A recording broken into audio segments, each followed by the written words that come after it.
Man, so I don't know if you saw, but apparently at the like really major national theater chains, Regal, AMC, those guys, tickets for Fantastic Four went on sale, I believe, yesterday as of this recording, and they actually brought down the ticketing systems with the demand.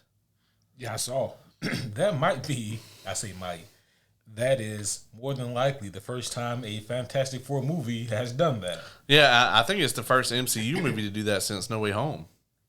Yeah, yeah.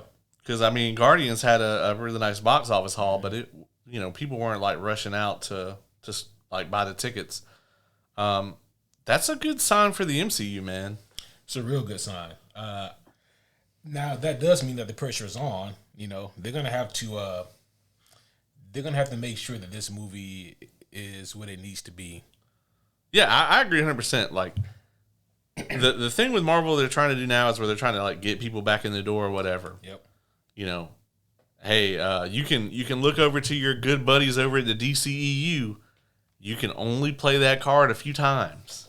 Yeah. I think you lost the faith of the casual audiences. I think if people leave the Fantastic Four going, that was amazing, I can't wait to see what's next, incredible.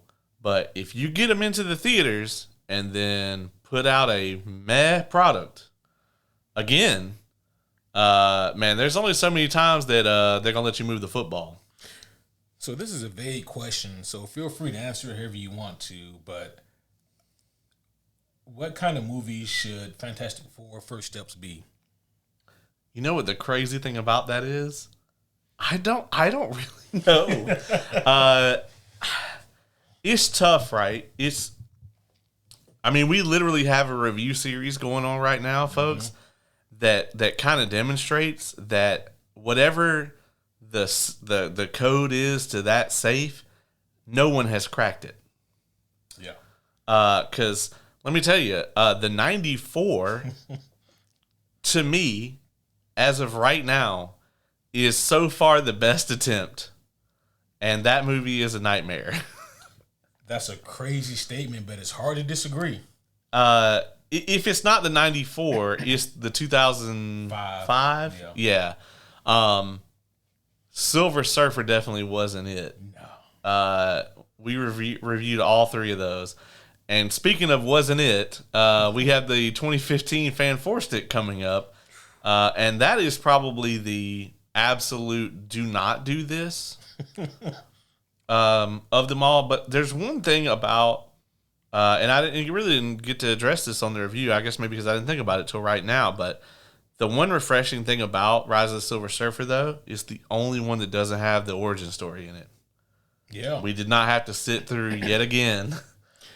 But that's so wild that you mentioned that, because you're right. Out of all the Fantastic Four movies, Rise of the Silver Surfer is the only one that so far that is not an origin story. However, that one probably needed some sort of origin story more than the other one. Yeah, it needed the Silver Surfer origin. Yeah, because we mentioned this during our review of that movie, but if you have no concept of Silver Surfer or Galactus or Fantastic Four, and you just saw the 05, and so you're watching the sequel, you're going to be like, who is this Silver Man and why is he here? Yeah. And what's up with the cloud? Yeah, they're never going to piece any of that together. No. Yet. So I will say this, right? Like, Galactus looks dope. Mm-hmm. And the fact that they're... I kind of wish...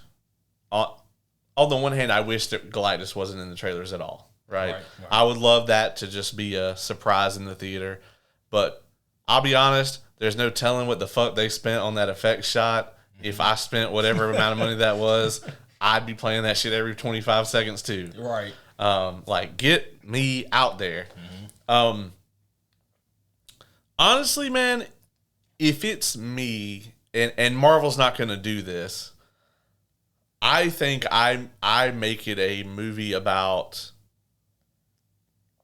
you have Reed Richards, and like, I don't know if they're going to do the origin in this. It seems like they might do it, but I doubt it's going to be this long, drawn-out thing. But the way that they're going about it is like that these four are very famous already before they have superpowers. Yep. That they're kind of this dynamic team, whatever anyway. And then they get the superpowers. Right. And now they're even more famous. I think for me, maybe the first 20 minutes of the movie is all that. Like, we're establishing the family dynamic. We're learning about why these people were famous before they had superpowers and like what they're doing now that they have superpowers. I would frame this very much kind of ironically in the way that like James Gunn is talking about Superman in the Superman movie, where it's like, oh yeah, well, he's already been doing it for a little while. Right. You know, show me who these characters are, why I should care about them, and like why the people of their world care about them. Yes. Right? From there, I would have it be an entire movie of failure for Reed Richards. Like, I'm talking about, like, you know, these threats show up, the shit keeps ramping. Finally, we get Galactus. You know, that spot on the mic from the trailer where he says, "We will protect you," you know? Like, and then I think they fail, you know? And I think the reason they come to 616 is to try to prevent it from happening to another Earth.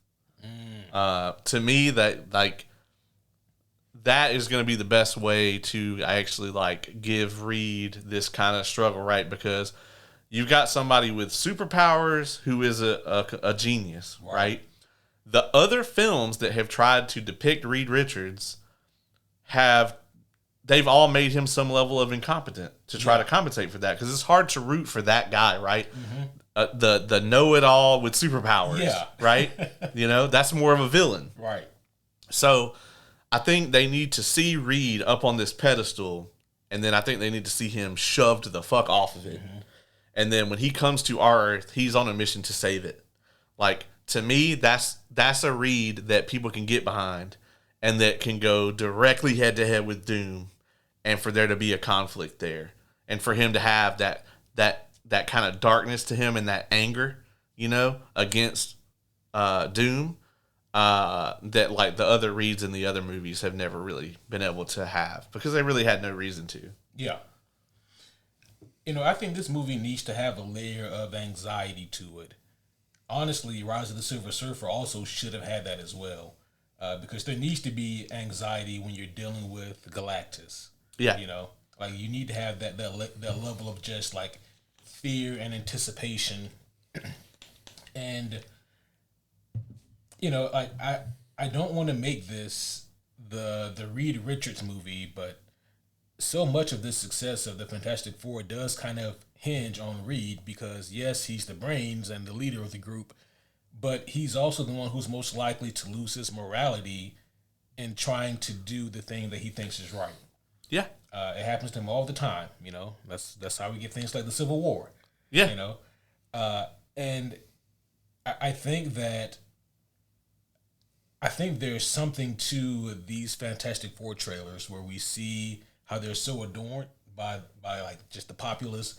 They got this huge fan base. They're going on TV shows. People love them. You know, they're asking Ben Grimm to pick up a car, you know, for the kids, and you know, all this kind of fun, cute stuff. And I think that is excellent for setting them up to fail, because at that point, as a proxy of the Fantastic Four, you know, we've also grown an attachment to these people in this world, and now what's going to happen if and when they lose it, you know?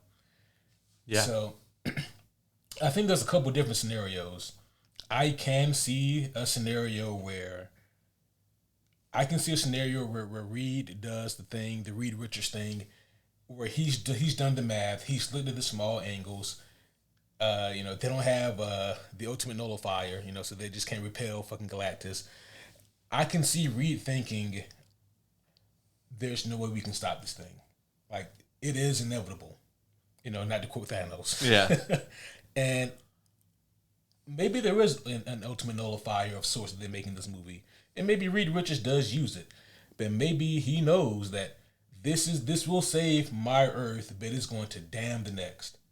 Yeah. And then maybe that's when they decide this place is safe. But the next place, you know, not only are they not safe, not only can we get there and try to, you know, help them, show them before Galactus gets there, but they also have other heroes who can potentially help repel Galactus as well. Yeah. You know, so I can see them running it that way. I'm not saying that Disney won't do the thing where like they let an Earth get destroyed. I mean, hell, you know, we've seen Infinity War, we've seen the heroes lose, but I do think it's also likely that maybe they save one Earth to potentially damn another, and then that's maybe part of the reason why we get these heroes to come together. Agreed. Yeah, we know they definitely show up. Yeah, we have seen it. Mild spoilers if you haven't seen New Avengers. Thunderbolts. Thunderbolts asterisk, aka New Avengers. Yeah. Speaking of which, man, there's been like a rumor going around. I mean, this is a very mild rumor, so I don't think there's anything to it. But they're like, what if it's not the Fantastic Four and that ship? What if it's just like an adult Franklin Richards? That'd be crazy. It would be. Oh man, Franklin is going to be in some capacity in First Steps. So you know, is that what's called First Steps? Because we're going to see Franklin Richards take his first steps. Yeah, I think so. I don't know though, man. Like I'm really hoping that there's like a significant twist to all of this, right? And I'm also hoping that the Russos have a plan. I like, as much as I hate having to wait on Doomsday, I really like that Spidey 4 is coming first. Because it being in the middle of them, I feel like hurts both things. Like, I feel like if you have to put Spidey in the middle of it, like, he's got to address Doomsday, like what happens in Doomsday, and still find a way to get a Spider-Man to Secret Wars or tell us why Peter isn't going to be there. Yeah. So you're now eating up a significant portion of your Spider-Man movie. You still got to have a Spider-Man movie. Yeah. You know?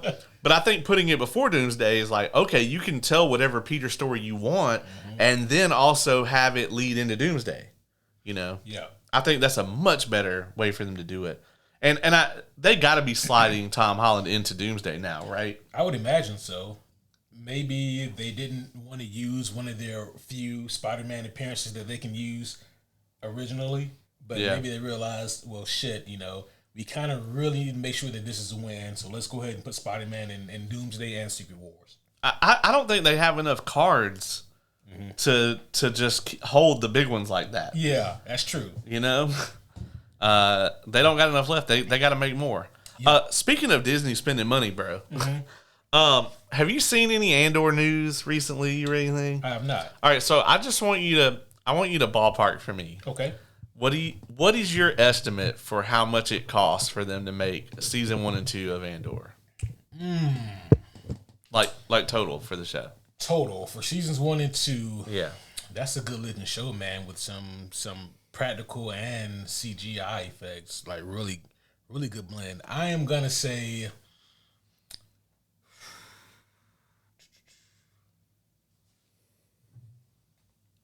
$200 million. 200 million. All right. So 200 million. I'm going to use Infinity War. Yep. Let's see what the cost on that was. My internet's being ridiculous in here today. I really got to get on that homie hanger Wi-Fi, but I got to get you on that. I got to talk to the committee, and then I have to submit form. I think it's 331F.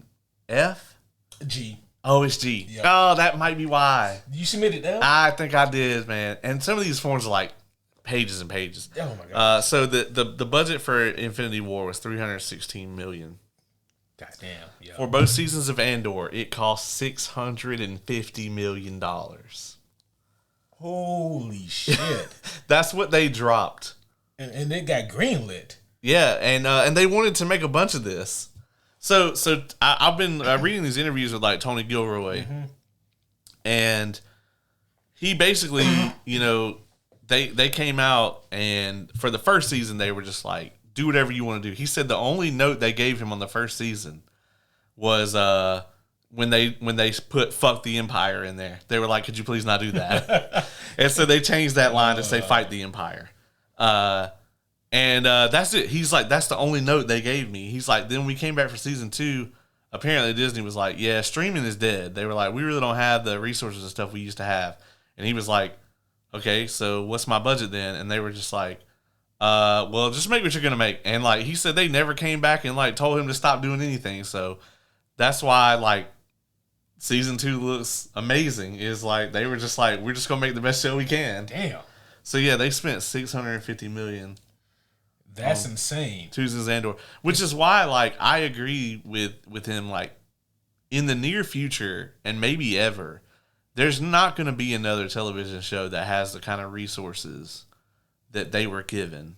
No. Is that the most expensive TV show? Like when you break it down, like what it would cost per episode? It has to be now, right? Yeah. Because I think Falcon and Winter Soldier was it before, and they were that was like what 150, right? Yeah, they were at like 15 mil an episode or something. Yeah, no, they didn't blow that shit out of the water. Oh, for sure. And yeah, 24 episodes, $650 million. So that's ridiculous. Yeah, my brain isn't quite in the spot to do that math off the top of my head, so get my handy dandy calculator out that my math teacher said I wouldn't have. Yeah, you won't have a calculator in your hand when you're an adult. Oh, that was a fucking lie. Right? So divided by 24 episodes, that brings us to about 27 million an episode. Ridiculous. Yeah. Like, if I didn't see Andor and you told me that, I would say they're embezzling. Yeah. Yeah. You're like, how much is Diego Luna making? Yeah, like, did they? Oh, so they really built spaceships, huh? Yeah. Stellan Skarsgård was getting, like 10 mil episode apparently. Right? Like, that is crazy money. Yeah. Crazy money. Yeah, that's just bullshit about him making that. He's not making that much. Right. But when I read that, man, I was like, wow, okay. But he's done. He's been kind of explicit, like, that he's done.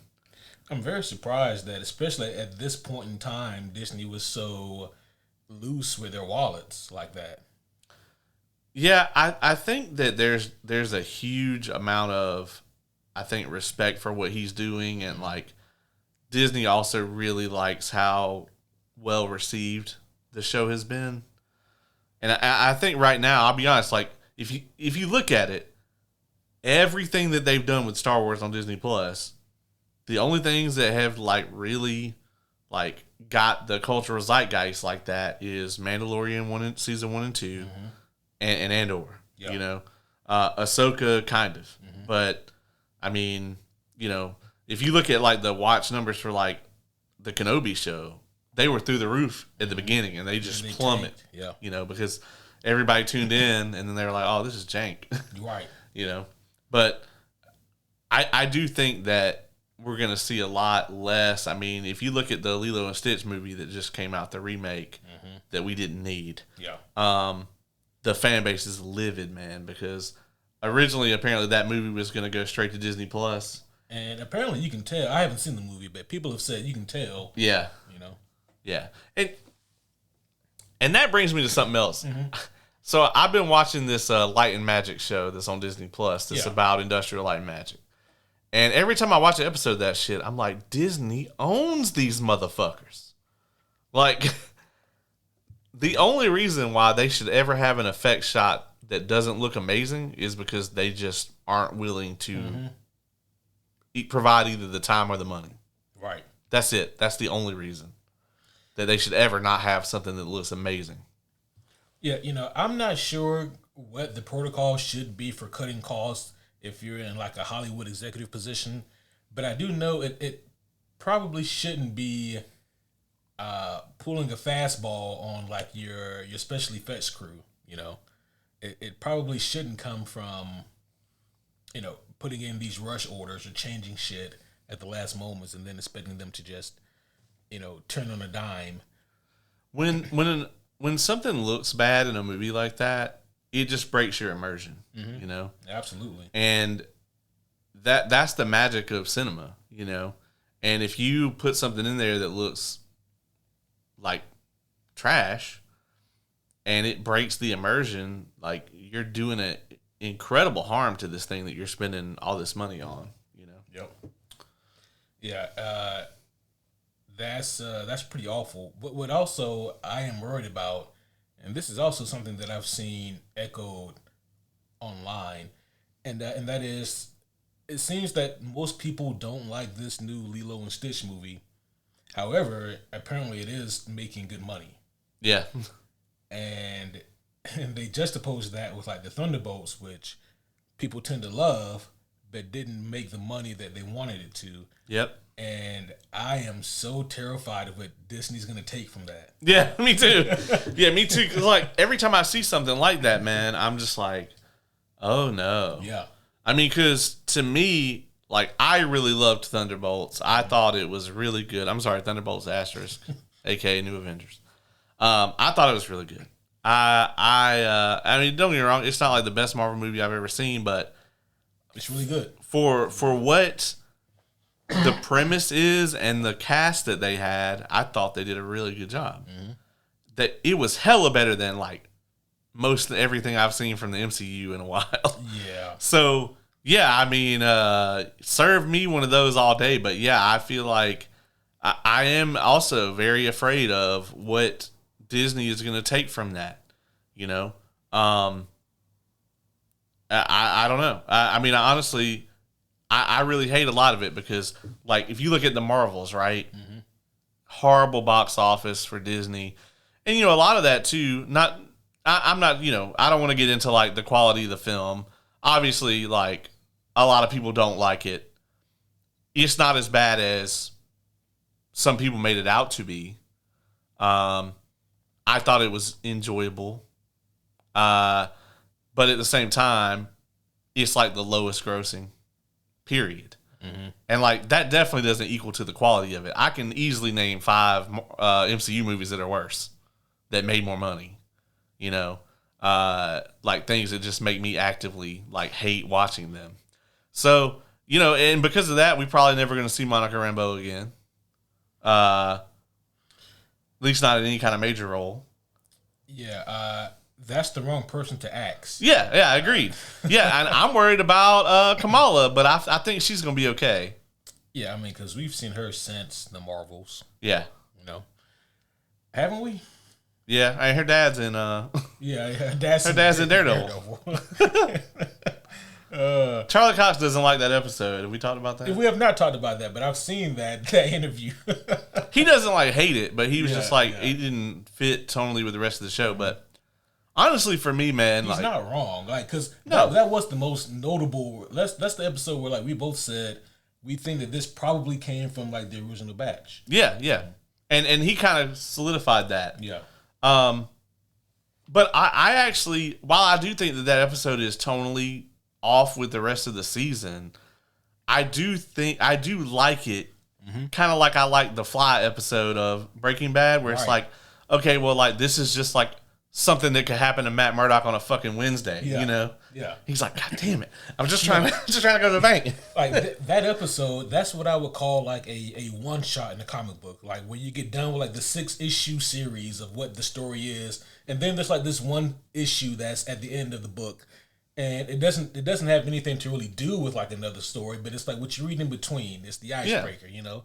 That's what that episode was for me. It's like when Vegeta and the gang go play baseball or whatever in between sagas. You know. Yeah, exactly. So speaking of Charlie Cox, man, I think we're just bullshitting today. We kind of are, yeah. And you know, I was sitting here thinking about like what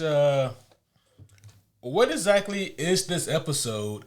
And I was like, well, I don't have a technical name for it. So in the meantime, it's just gonna be classified as breaking news. This just in. You're listening to the cosmic, world-breaking, magnificent, multiversal, mega-talented news anchors, the superhero homies, and this is comic news.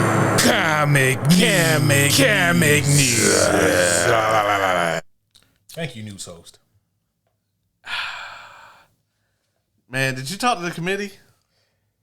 Ooh, that they charge them. You know, every time we play that, we have to pay them. God, come on, man. Shit. Oh, they're gonna send a very angry email. Oh, I think my phone just went off. Yeah, man, I gotta let me put that away. Tell them it was an accident. Yeah. He just accidentally pressed the board. Yeah, and never stopped it. Yeah, we just didn't cut it off. Yeah, no. Yeah. But yeah, folks, today is going to be a little bit of comic news stuff, and then some of it's just going to kind of be homie news. We're just going to kind of slip in some of what we've been doing because I'll be honest, folks, we have reviewed a lot of shit. You may notice that our episodes aren't flying out as much as they were. We kind of had to batten down the hatches when Daredevil came out because we had Daredevil, Andor, Thunderbolts, Last of Us, everything was just kind of like pouring out at one time. And so we were like, hey, we got to bump up the releases. We got to start doing 2 a week. And sometimes we've even done 3 or 4 in a week in the last, how long have we been at this pace? Like 3 months now? Yeah. Oh, yeah. So we decided, all right, we can kind of dial it back. We can dig into some more of the stuff that we just kind of want to chat about. We can get into some more like in-depth like character stuff. We're finally gonna get on Doomsday Clock. So we got a lot of stuff coming out for you guys, and I'm sure that at some point we will probably have to kick it up into high gear again. So. Oh, we will. It'll be in July. Yeah. We have a brief respite. We also are going to have Fan 4 Stick review for you guys pretty soon. So that should be fun. But July is probably going to be right back up to that fast pace because there's at least 3 movies coming out in July that we're going to be reviewing easily. Yeah. So the Jurassic World Dominion, Superman, and Fantastic Four. Yep. All 3 of those we will be watching and reviewing in July. So keep your eyes open for that. Yep. Agreed. Yeah. There's some interesting things going on that I really wanted to pick your brain on. And a lot of these topics that I have are things that like we probably normally wouldn't have the time or place to discuss, Well, here we are. And here we are. But with that being said, also, proper introductions are in order. So, homies one and all, allow us to welcome you back to another very special episode of the Superhero Homies Podcast. My name is Quentin, and as always, I am here with my illustrious co-host. I'm talking about the homie Caleb. What's going on, folks? I am a brand new member of the Gorman Resistance. We were supposed to have a meetup today. I showed up and there was nobody there. Not sure what was going on with that. Yeah, I probably just got the wrong address or something. We'll talk about it off mic. All right, got you. Yeah. Did something happen? We'll talk about it. Okay, all right, yeah, off mic. Got it. Yeah, homie secret. Yeah, we'll keep the spirits high for now. Yeah, okay.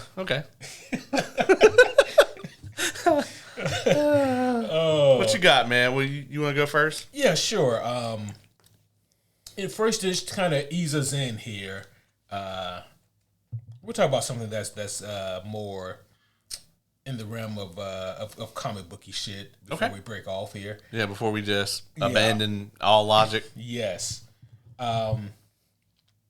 There's a few comic booky things I have here. We'll start with this one right here. I thought that this was a really fun and interesting, almost rage-baity discussion to have. But why not? No. So there's always subcultures on the internet, and if you look in the nooks and crannies of the darkest crevices of the internet, you can find a group of people who will come together to love something that is universally hated or hate something that's universally loved. It's just how the internet works. It doesn't mean that it doesn't mean that they are the popular opinion. It just means that there are a group of people who think and feel that way. Okay. With that being said, there's been quite a commotion surrounding people who support this cause, and they have the following quote that is, and I quote, I'm getting more worried as longer he speaks. I don't hate any of the MCU and have enjoyed everything post-Endgame, end quote. Superhero Homies rule number 10 states that you are not only allowed, but you should love what you love. Yeah. If you enjoy it, don't let anyone else take your enjoyment away from it.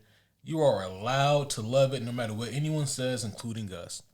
However, the caveat to that rule is you cannot just bury your head in the sand and pretend that the issues or problems with said movie or TV show or whatever don't exist. They absolutely do. And I feel that people love the first half of that rule and disregard the second half of it. Yeah. I mean, the rules do state that, But they also, the rules also state you should drive under the speed limit. And how many people do you know that do that? Yeah. That's true. Listen, there are there's more than two, but there's two main types of toxic fandom, right? You have the toxic fandom, like, that will do things like they don't like something, so they start to, like, harass the actors online or the writers, or, they, send, like a bag of their own poop to, like, Naughty Dog or whatever. That's hilarious. And be like, take your game back. But, yeah, so, like, there's that, right? Just people who do ridiculous shit and, like, take things to a level that, they shouldn't be at, right? And, like, we absolutely condemn all of that. Mm-hmm. But there's another type of toxic fandom where you get into, like, almost like a toxic positivity situation where it's like you are so enamored as a fan of a thing that thing, like, you have made it a part of, like, your whole personality, and that thing, like, can do no wrong, right? Yep. Now, I want you to look around this room. I would say that Ace here has made comic books a pretty large part of his life. But I guarantee you that he can go through this shelf and probably point out at least one or two cons about every single book in here. Yep. Some way more than that. Yes. Yes. So, I mean, and obviously being analytical about this kind of thing is sort of what we do, but it is not healthy to be so obsessed with something that it can do no wrong. Yeah. Whether it's a sports team, whether it's your fucking romantic partner, whether it's your friend, whether it's your fandom, none of that. Like, everything is in some way flawed. And yes, I think, for me, the MCU is this very special thing that we never should have gotten, right? Like, an interconnected movie and TV universe that's set in Marvel, and, like, it's all consistent for the most part. That's just, that's like some shit where when we were kids, we couldn't even fathom that would happen. Right. Because there's just no way it was ever going to happen. But here we are. It is the biggest movie franchise of all time, both in length and girth and box office. And it's an amazing thing. Don't get me wrong. I don't want it to go away. Like, I think that would be awful. Yeah. But I also don't want to keep throwing my money at the slop. Yeah. I want it to be good because I want it to survive, not I want it to survive so I must ignore all of the things that it does that are not good. Yeah. I think you hit the nail on the head when you mentioned about how there are multiple types of toxic fandoms, and I think if you sit here and say that everything post-Endgame is trash, I think that is a form of toxicity. Like, I don't think you're being fair. No, absolutely not. Yeah, I think that you're really turning up your nose to a lot of really good content. Some of those TV shows have been really good. Some of those movies have been really good. And so I think that you're being objectively obtuse when you say shit like that. And on the flip side, to have the audacity, though, to say, everything post-Endgame has been great. Like you're going to tell me you haven't noticed a change in quality post-Endgame. Like, everything's been rolling on smoothly. I think Kevin Feige himself would tell you that there has been a change in quality, and that now they are working to rebound. Even Bob Iger, yeah, will tell you. And they have to frame it in corporate speak. They'll go, oh, well, we focus too much on quantity. Right. And we're gonna try to make that release schedule a little tighter. Yeah, that's corporate speak for we try to do too much and it fucking sucks. Yep. And a lot of it does suck. Like, don't get me wrong, there are a lot of enjoyable things in the MCU after Endgame. I think there is a large chunk of the casuals, though, that have never been given a reason to come back. Yeah, but you know what also is ironic is that I think that you are right. Like a large chunk of the casuals, they never really found a reason to come back after Endgame. For them, that was a good stopping point, and Marvel hasn't given them a strong enough reason to come back or continue. But on the flip side, I think that the people who feel like this post are also casuals. I think that these are people who like to have something fun on in the background while they do their laundry. Yeah. I mean, and I don't mean to sound reductive, but that's the only way I think that you can look at everything post Endgame and say, yeah, this is all fine. Yeah, I mean, either that or like just the concept in general is like overwhelmingly awesome to you. Right. And don't get me wrong, like I say it again, the MCU as a thing is incredible. Yes. But it has made some very grave errors. And it's not that it can't recover from those errors, but the problem with all of that is that we live in a capitalistic society, and Disney is all about those shareholders. Yes. So in order for Marvel to continue to live on, it has got to continue to produce. And I'm going to tell you guys right now, if Doomsday comes out and doesn't crack $1 billion, we are going to have problems. If Secret Wars comes out and doesn't crack $1 billion, we are going to have problems. Honestly, the best thing for the MCU would be for both of those movies and Spider-Man to all have a B. Mm-hmm. And then we probably got some time to like, okay, let's build out the X-Men or whatever. But I'm sorry. I know you guys don't think that we're going to get like a Storm movie if fucking Doomsday doesn't do well. Yeah. Right? I'm going to tell you right now, if Doomsday doesn't do well, in 2031, we about to get a goddamn Wolverine movie. That's what you're going to get. And then when you get an X-Men movie, you're going to get X-Men and the Wolverine and the X-Men. Now keep in mind, I'm all for a Wolverine movie. Oh, I love Wolverine. but like we've seen enough. We've gone down this road. Yeah, a few times. There's like more Wolverine movies than there are X-Men movies. It feels like. Don't get me wrong. I love Logan, and I know Hugh Jackman is going to be back, and everybody is happy about that, right? Yep. But the thing is, there's so much in the X-Men universe that can be explored and never has. Yep. I mean, there's so much wealth there for them to go into that's never been done on the big screen, and I mean, there are more X-Men characters than Xavier, Magneto, and Wolverine. Yeah, that is true. Not to segue us here, but like, what do you think about the strong notion that Doomsday is going to almost work as like an Avengers versus X-Men type thing? See, I don't believe that. I actually think that the Fox universe is going to get wiped out early in that movie. So you think that like all the X-Men that we're getting, like they're just going to be there for maybe a couple scenes in the beginning and then... Yeah. Interesting. Yeah, I think that's it. I don't think they're going to... I don't think they're going to give it a Avengers versus X-Men tilt, because why would you pull that trigger? Like, you've already got an Avengers movie. You've already got... you're already building up Doom. Yeah. It doesn't need that, right? Save that shit for later when you have an established X-Men team. So on one hand, I definitely agree with that notion. But on the other hand, I can see why they would want to do that. You kind of alluded to it earlier, and I'll just put it bluntly, desperation. Yeah. You want people to come in and make sure that this definitely cracks $1 billion.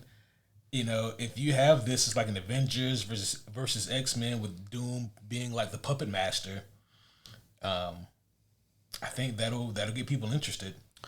I mean, they could always do a Civil War type scenario where they plant the seeds for it, because in Age of Ultron they did that, right? Yeah. They had this growing animosity between Cap and Iron Man, where you saw the different philosophies, right? And you saw the schism start to form on the team. That started in Age of Ultron, and it's one of the things that hurt that movie is that they had to do all that build up. It's one of the brilliant parts of it, though. Honestly. Yeah, agreed. Like, because that way, by the time you got to Civil War, it made complete sense. Yeah. Otherwise, you're like, why are our heroes doing this shit? Right. They were just hanging out, So I could see if they want to do that, right? Where it's like, okay, they bring the X-Men in here, and maybe like, there's immediately some kind of issues between them and the Avengers or something to sort of lay the foundation for that, plant the seed rather. But for them to just build up an all-out conflict between the two in this movie, there's way too much going on. Honestly, I don't really worry about Doomsday because, say what you want, I think RDJ is going to bring a bunch of people back to the theater for this. He has a following that he brings with him. Yeah. I mean, look at Oppenheimer. Do you think people turned out for Oppenheimer for RDJ? Not as the main thing. Like obviously there's a lot, right, where you have Nolan, right, and he brings his own audience, right? But Nolan's not out here making R-rated astrophysics movies for $1 billion, And then you have RDJ, I think, that has his people, and then I think Cillian Murphy has the following too. So I think like the basis of the story and then those three combined, I can see RDJ popping 150 mil onto that total easy. People that came there just to see that transformation that he made. Because, that was the thing I was the most interested in about the movie. Obviously, if Christopher Nolan is the director, you've sold me a ticket already. Exactly. Yeah. But, like, going into it, the one thing I knew was, like, that's RDJ? What the fuck? I got to see what this is about. So, not to segue the segue, but that is the thing that, for me, still worries me, I think, the most. Same. about Doomsday. Because, ultimately, I still want to get a good Victor Von Doom. Yeah. I don't want it to be so focused on, oh my gosh, he looks like Tony Stark. Yeah. I think that you're going to lose so much of what makes Doom fascinating if the whole crux of it is, I look like someone who you all know and love. Yeah. I just think that there's a much better way that we can go about presenting Doom that can still be true to the character, I trust the Russos. Yeah. That's all I'll say. I'm worried about it too, but like, if there was anybody that was going to do it, I would want to, I trust them with it. Obviously, they can't get Nolan. That would be amazing.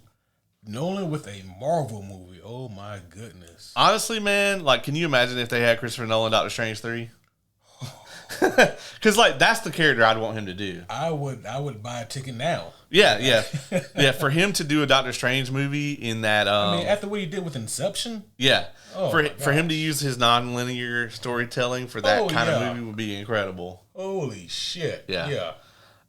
So I'm gonna segue the segue to the segue. You brought, and this is I want to bring up this to you anyway and get your opinion on it. So Jonathan Hickman's X-Men run has come to an end.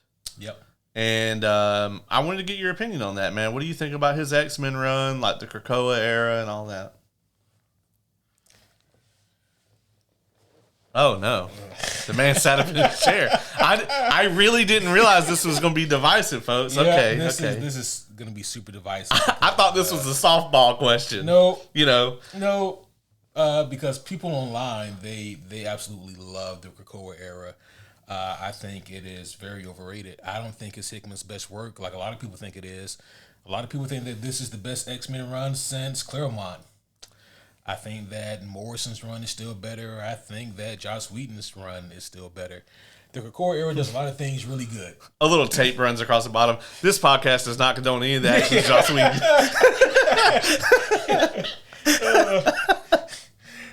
43 minutes. I can make that happen.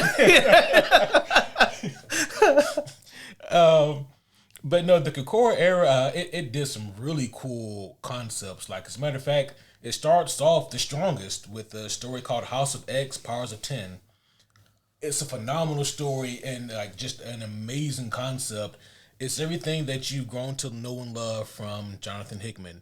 You read that and you're thinking, oh my gosh, like he is onto something here.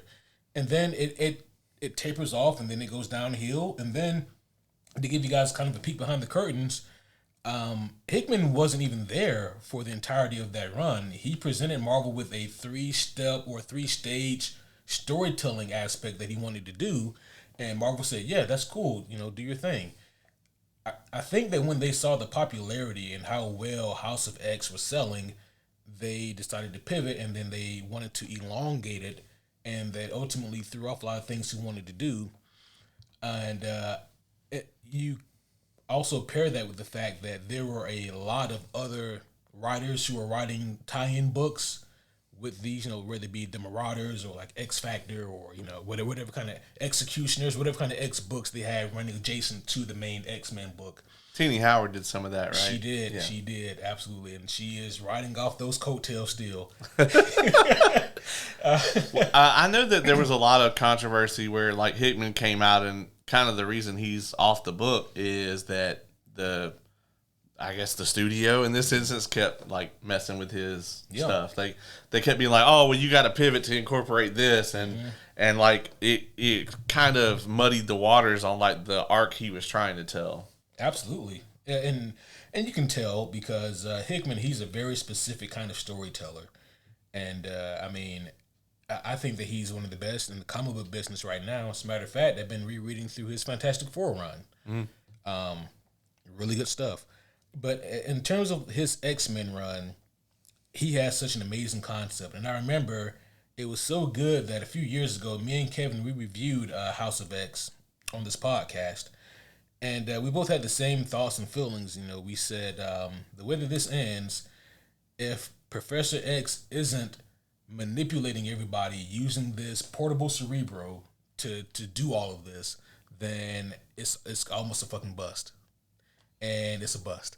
So that's not where the story was going at all. That's not really what they ended up doing, and it's a shame because that was a layup of a story right there. Just the way it unfolds, it presents itself like, I guess just to give you guys a brief synopsis of what it is, this is another attempt for all the mutants to come together and live in harmony. Except this time they've gone to the island of Krakoa, which has its own history in the X-Men comics I won't get into right now. And all of the mutants, like including people like Apocalypse and obviously Magneto and even to a degree Mr. Sinister, even though he's not a mutant technically. All these people are here and working together to form this mutant nation. And there's some really cool stuff that happens here. But then there's also some really, the things that stand out to me as a negative that I put on pause because I thought it was part of the story was the fact that a lot of these characters were getting along and acting in ways that they just normally wouldn't. And it just didn't really make sense. It felt like they were putting the character integrity to the side to tell the story, unless Professor X is the one who's pulling all the strings and just no one is aware of it. Right. Because he's wearing this super-powered portable Cerebro. He can do it. So it has a really strong start. It goes quickly into this ridiculous story, Ten of Swords, when all the mutants are like fighting in this tournament with swords. There's like a new Apocalypse origin in that run too, isn't there? Probably. I dipped out. Oh, okay, yeah. I dipped out before the end. Whenever they release all of this in like omnibus format, I'm sure I'll feel obligated to buy it. I think they actually do have an Omni coming out. They're calling it like X-Men Volume 5, I think. Oh, geez. Yeah, but to answer your question, like from what I've read of it, like it is good. I don't want people to think that I think it's trash. I think it is really good. I don't think it sniffs Claremont's run. And again, I think that in terms of like establishing who mutants are, I think that Grant Morrison still did it better than them. And in terms of establishing the X-Men as a team, I still think that Joss Whedon did it better. What do I know? I wanted to get your thoughts on that because I had been reading a little bit about his exit from the book. Mm-hmm. As a follow up to that, before we move on, is there anybody out there right now that you'd really love to see do a run on the X-Men? There, I think to take another wild swing at the X-Men, this would be really fun. Is a writer named Donny Cates. He's tremendous. He did things like the Venom run that introduced Null. He did that. He did this run with like just kind of a random assortment of Marvel cosmic characters. He did like the Silver Surfer Black book. He did Thanos Wins, and he did like just a bunch of fun, like really cool and really well-told stories. He has a really specific style of writing that is like right up my alley, and I think to put him on a book like that would be tremendous. Donnie Cates, I believe he was in like a pretty bad car wreck a couple years ago, like a year and a half ago or so, and it was so bad that he actually doesn't even remember writing some of the like the Venom stuff. He's like, I wrote this. Shit. Yeah. So, because for a while I was wondering, like, man, I haven't seen anything of his in a while, and then I looked it up and I saw, oh, well, this is why. So I don't know when he's coming back to writing, but he would be great. Jeff Lemire would be phenomenal as well. He wrote one of my favorite non-Marvel or DC comic books called Black Hammer. That entire run is tremendous, and it's a love letter to comic books and kind of a deconstruction of them. He's tremendous. I think he'd do a really great job establishing the X-Men as more like a family unit again in a non-cheesy way, you know? So those would be like two of my top picks. I know they have a new X-Men run. I think they just started. I don't know who's writing it though. Yeah. I might check it out. All right, so now I'm gonna segue to the segue. Did you read where Marvel offered Brandon Sanderson any character that he wanted to write? I saw that. Yeah.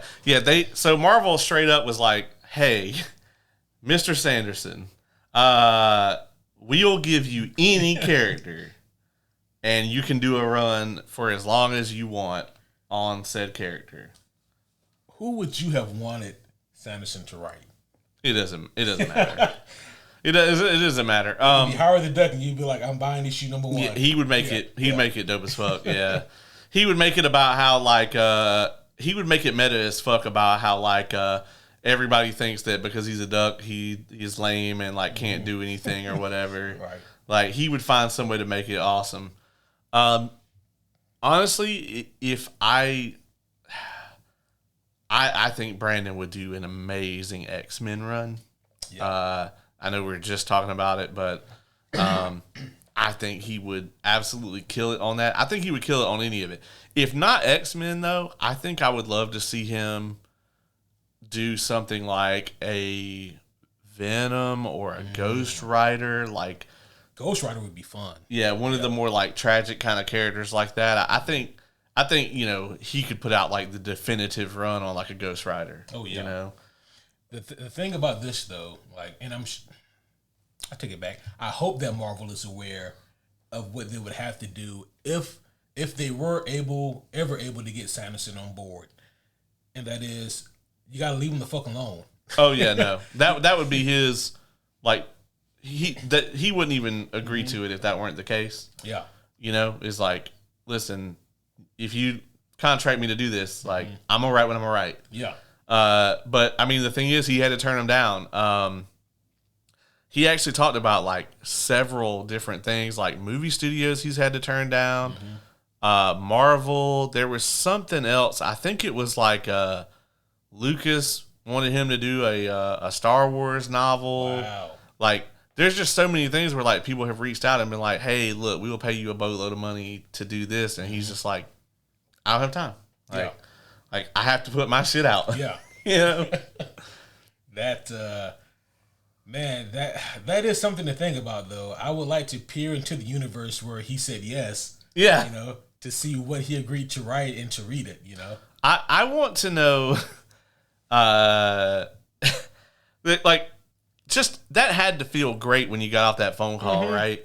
But it's like Marvel calls you up, like, "Hey, we would really love for you to write any character you want. Like, just let us know, like, how can we make this happen?" And just be like, I just really can't, Bruh. Like, he didn't eat any Blue Chew that night. Bro, no. He still doesn't. No. Like, that is such a huge flex. Yeah. To get a call from Marvel Comics and say, "Yeah, I'm good." Yeah. Anybody I want? I mean, I'd really like to, man, but I just, I got to do my own thing. So yeah, man, best of luck. Deuces. Speaking of Sanderson, hey folks, we have put in for media passes for Dragonsteel Nexus 2025. Oh shit! I was like, I'm not gonna go, but then on his YouTube this past week, Brandon actually mentioned, hey, we still have media passes available, so if you're interested. And I was like, well, we have reviewed quite a few things on here, including our 500th episode. Yes. Was a Mistborn review. So, hey, Dragonsteel team, if this is the episode that you're watching, definitely don't watch the last one. We would love to come there, at your invitation, and we'll review Dragonsteel Nexus for you guys. Give us free stuff. Thanks. Yeah, absolutely. Yeah. Come on. I'll tell you what. We'll even throw in Junior. Yeah. Yeah. You got to buy his plane ticket because he needs his own seat. He does. But he needs a seat for the seat. Yeah. But we will bring him if requested. Yes, and we'll even get him to leave the vodka at home and not in his bottles. Yeah. TSA is not gonna. Yeah. That's why he doesn't fly much. Yeah, he will need some vodka from the green room though when we arrive. Yeah, that would be a necessity. He gets very cranky. Going back to like the Sanderson stuff, for like if he did write Marvel, I feel like we would have to give him something that is off Earth, and I think that's just me like thinking back to like the things that I've read with Sanderson. I think he'd do a great Silver Surfer. Oh yeah. Yeah, for sure. Yeah. I agree. If I had to guess for Brandon himself, I think if he had to pick, I don't think he picks Magneto because that's way too on the nose. I think he probably does like a Kitty Pryde book. Chris Claremont's favorite character. Yeah, I mean, Brandon is really good with female characters, especially like heroic female characters. Yeah, notoriously good with them, and I mean, honestly, I think he'd be okay with the Earth stuff. I have read Skyward, which ironically does not take place on Earth, but it does take place in our universe rather than the Cosmere. Right, and I think he does a pretty good job with just like your everyday, like kind of human civilization type thing. So, but I also would love to see what kind of crazy ass worlds he came up with out in the cosmos out there.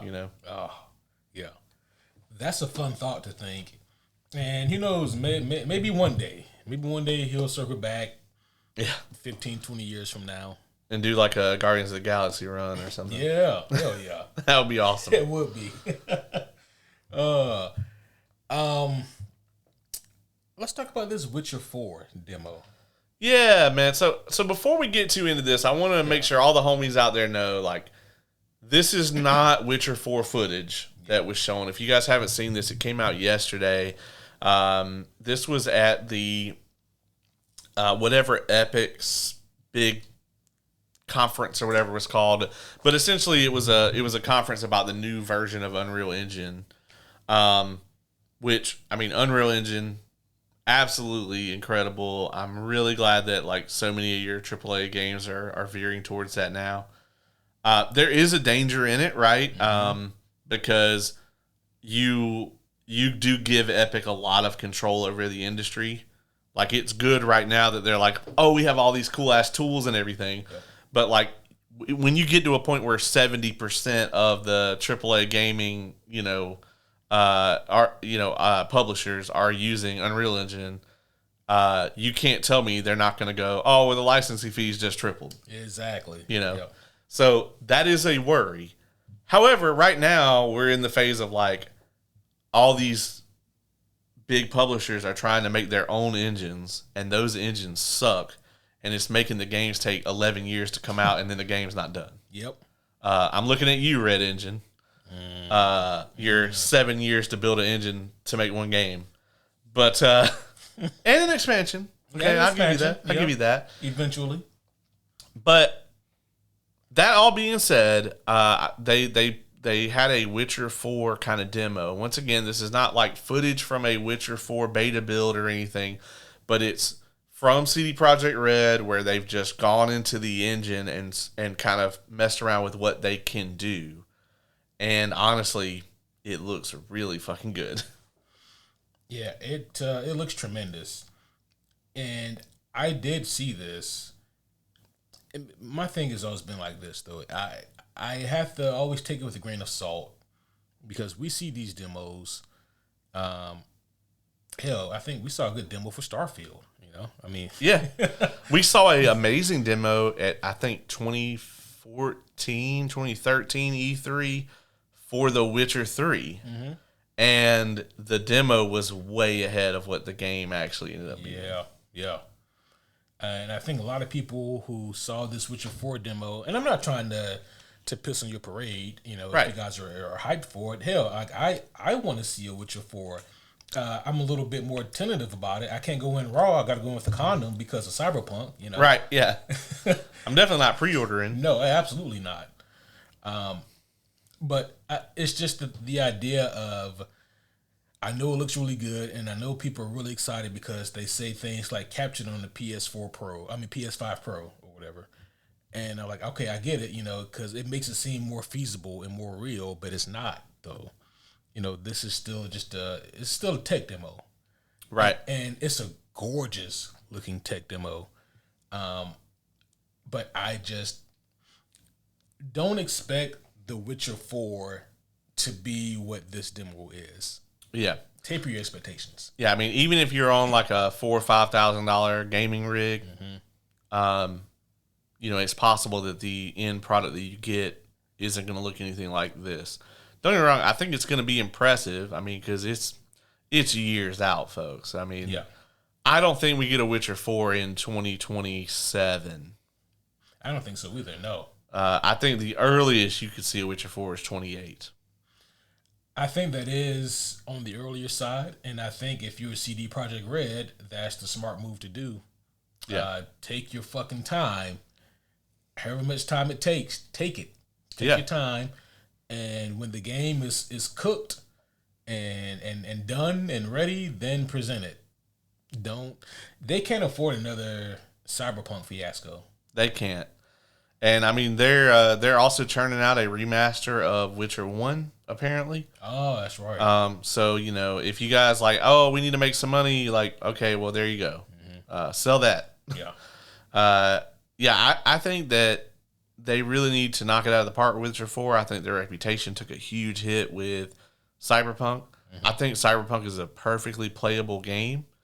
I think it was an insanely ambitious thing for them to take on, and like ultimately that works or it doesn't work. Yeah. I think for what it is, I think it's really good, but I also it's got that kind of syndrome where when I'm playing it, I'm like, but I wish they had made something else. You know what I mean? I am right there with you. Yeah.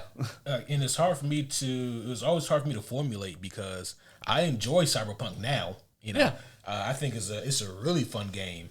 However, I can't help but think back to years prior when I look back at what they promised us. And now that the game is fixed and playable and fun, like this is good, but this still isn't what you guys promised.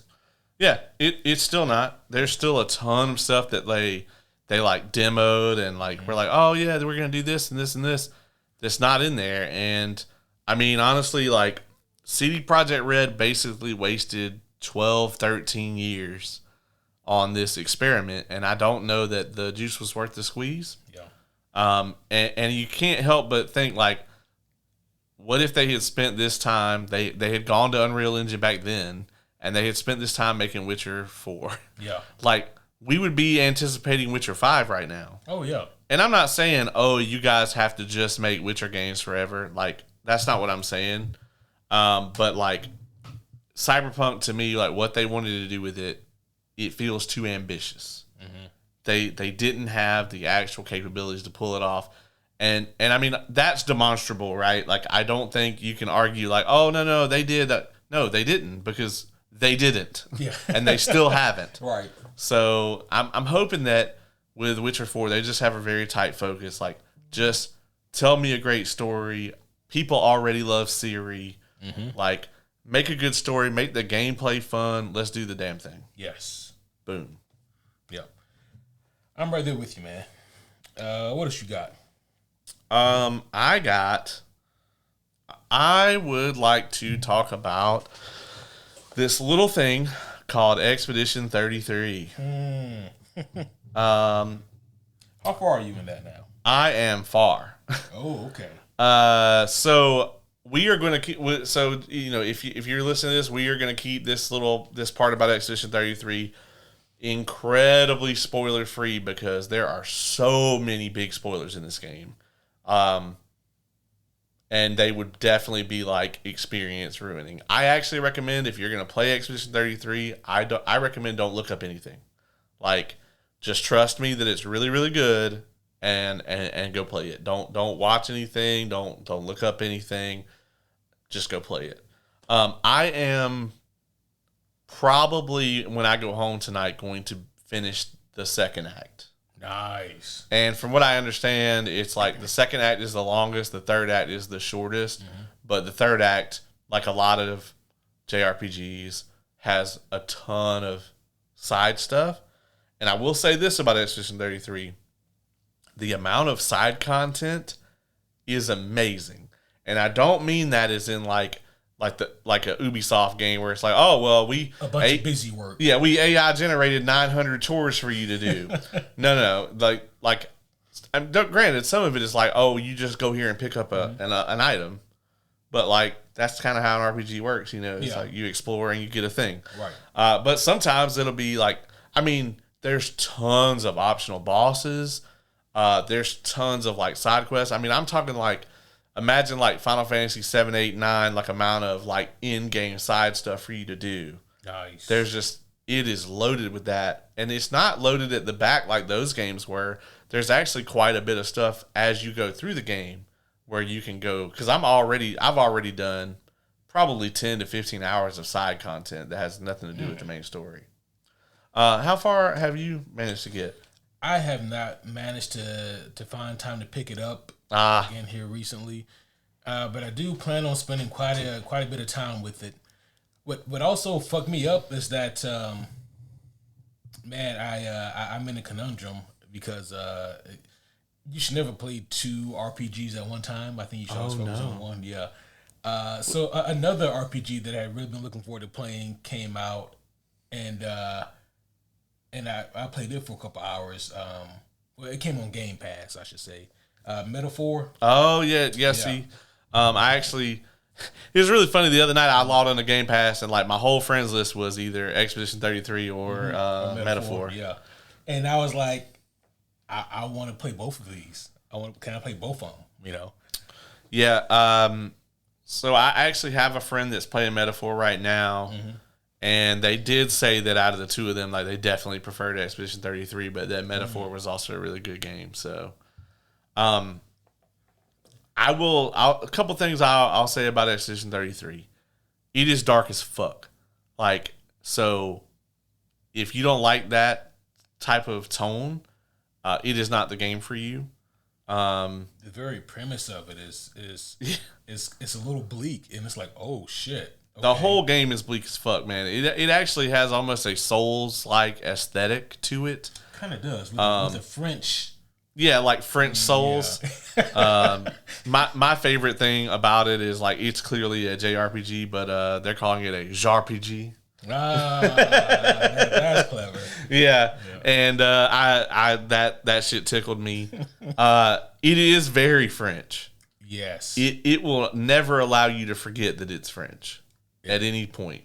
It is very French. I mean, and you're going to notice that right off the bat if you haven't played it yet. Yeah. But that being said, it is very clearly heavily inspired by, I would say the main inspirations for this game are probably, in this order, I would say Xenogears, Legend of Dragoon, and Final Fantasy IX. And then I would say that there is a decent mix of 6, 8, and 10 in there as well. I don't really see any influences from 7 necessarily, but that's probably smart. Yeah. Even if they are the devs are big fans of 7, like they are a fan of these other games. 7 never left the cultural zeitgeist. It's been there the whole time. Yep. Especially now. And it's not doing well. So there's heavy Xenogears influence to the point where, like, when I'm done with my run, I'm going to play back through it. Oh, wow. They even put some of the platforming in there. And I'm going to be honest with you, man. I love Xenogears. It was in our 10 out of 10 discussion, but if I could take anything out of it, it would be the platforming. So whoever played that game was like, you know what? Janky platforming is great in a JRPG. They would be wrong. Oh, and it's crazy, right? Because like no one has anything but praise and adoration for Expedition 33. Like even just a few hours that I put into it, I was really enthralled. And again, not to get into any spoilers, but I did make it. Obviously, this is at the very beginning, but I did make it as far as like the expedition. Yeah. And you keeping it vague here, but you wind up on shore, and you got your team with you. Shit pops off immediately. Yep. And I was like, oh shit. Okay, all right. Yeah, it's wild. I'm going to tell you, man, the longer I play it, the more I want to play it. Like, the more... I put probably 7 hours on it last night. I was up till 2:30 playing it.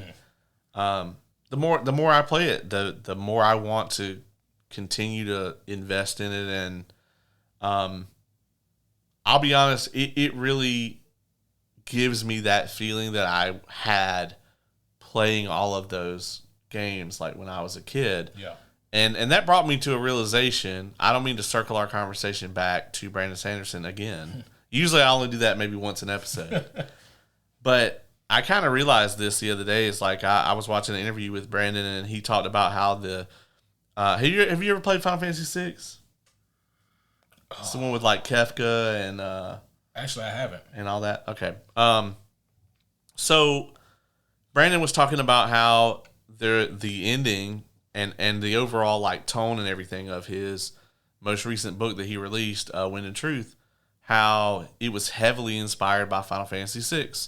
I'm not going to go into what inspired him, but to anybody who's listening to this who has played Final Fantasy VI and read that book, you're like, oh yeah.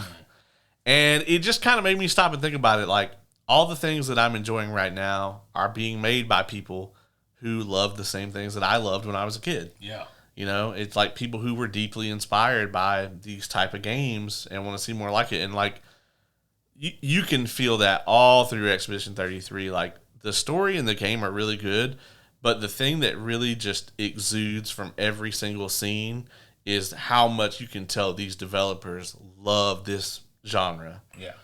And it is a absolute shame that like we've gone this long without a game like this. For a while there, so many games just seemed soulless unless they were coming out from new developers, Mm-hmm. And it is refreshing now to see this studio pop up out of nowhere and release this banger of a game. Yeah. Because aren't most of them like from like old Ubisoft? Yeah. Yeah. Yeah, and I do think that Ubisoft does have a partial stake in Sandfall, but for the most part, I mean, they're really being allowed to do their own thing, especially now that they're selling. And I mean, the team that made this game, I think, was like 60 people, which is crazy. And also, like, this game is, and again, like a lot of this mirrors Baldur's Gate 3 to a degree, right? Because the game is so good, it's made by in the grand scheme of things, by a smaller team. And the game, Baldur's Gate was only $60 when it came out. Expedition 33, even if you don't have Game Pass, it's on Game Pass, first of all. Yeah. But even if you don't have Game Pass, I think it was only $50. Yeah, it's $50. They've sold over 33 million. Over 33, or no, it's not 33, is it? I think it's 3.3. 3.3, yeah. 3.3 but I think they're million, past the 4 million mark now. Mm-hmm. They've sold over 4 million copies in less than a month, I think. And with the game being on Game Pass, which, the tried and true, thing is like, that people keep saying on the internet as if it's like a foregone conclusion is, oh, if your game's on Game Pass, it's going to cannibalize the sales. But there's not actually any evidence of that. Like, that's just a thing that people thought would happen. But I don't think that's actually a thing in most cases. Like, if you look at it, being on Game Pass has not ever really hurt a game. If anything, I think it's really helped. Because I'm going to tell you now, there's a lot of games on Game Pass where I wouldn't have even tried them if I didn't have Game Pass. Same. If it was going to cost me $70 to try the game, then I just wasn't going to play it. Yeah. I get it on a Steam sale in like 6 years for like $2.99 or whatever. Yeah. You know?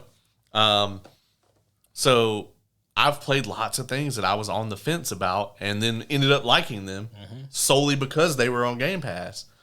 You know, and this is not a Game Pass advertisement, but the fact that they were on Game Pass and they dropped the same day that Bethesda Shadow dropped Oblivion Remastered. Yeah. And a lot of people were pissed about Bethesda doing that, but Sandfall has been like, actually, I think it helped us if nothing else. Yeah. Not only did Bethesda plug their game on their social media pages, but they also were like, it brought people into this like idea of playing, you know, of the RPG genre. And so a lot of people went and picked up Oblivion Remastered, and they were like, wow, this game was never really that good, huh? And then they were like, I guess I'll get Exodus 33. You know, Oblivion was my first Elder Scrolls game. Yeah, you know, so I have a special place for it in my heart.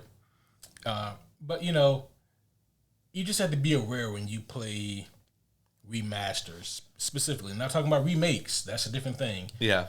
But when we're talking about remasters, you have to be very, very careful because very rarely do they ever age as good as you want them to. Yeah. Don't get me wrong, Bethesda did a really good job with the Oblivion remaster. It looks great. It looks and feels exactly like you would want Elder Scrolls 6 to look and feel. Yeah, because I tell you guys this: if you go back and play like Xbox 360 Oblivion, you boot that up, and you're gonna be like, "Oh, is this Wolfenstein from from my Nintendo?" It looks terrible. Even though then it was like, "Oh wow, this looks incredible." Yeah. So you're in that position, and welcome, folks. This is, if we didn't have a topic, this is what we would do all the time. We would just go from thing to thing to thing. You're in a position a lot of people are in. Like, if you weren't a PC gamer back then, your exposure to Elder Scrolls came with the 360 and Oblivion. Yep. And it was a huge hit for Xbox at the time. It catapulted the 360, which was already doing well, but one of the reasons that it did that was because there were so many gamers out there that had never played an open world Western RPG before. They, you know, most of your RPG gamers were, you know, on the Final Fantasy side of things, or, well, even like Persona back then, or shit, even like Pokemon, right?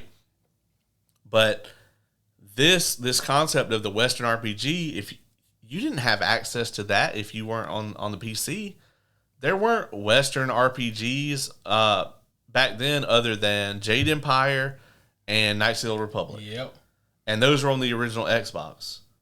And then, I mean, that's it. Otherwise, you're playing on PC. You know, you're playing Baldur's Gate 1 and 2. You're playing Neverwinter Nights. You're playing Icewind Dale. You know, games like that. Obviously, like, or even, I guess the older Fallouts were more like tactical RPGs. But even playing Morrowind, you know, Morrowind was on the original Xbox as well, but it had nowhere near the visibility that Oblivion did.